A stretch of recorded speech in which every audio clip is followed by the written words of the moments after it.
Құрметті оқырмандар, осы драматургия жанры бойынша біздің аудандық орталық модельдік кітапханада Мадина Омарованың «Көмбе нанның дәмі», Рақымжан Отарбаевтың «Айна ғұмыр» және де бүгінгі қойылым, яғни Думан Рамазанның «Пешене пьесалар жинағы» бар.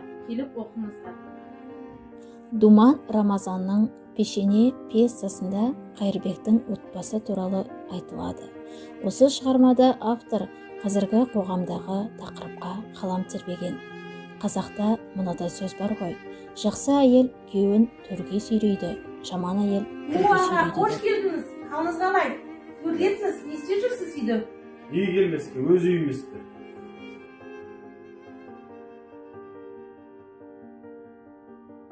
Тез арада үйді босат. Десеге сотқа береді. Не сөзін аға, біздің үйіміз ғой. Әкеміз сізге де есеп берді ғой.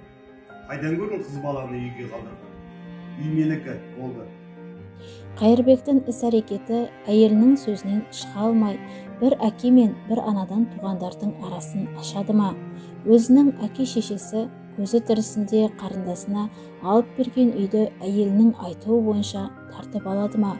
Немесе өз қатесін түсініп, туғаннан артық адам жоқ екенін түсінеді ме?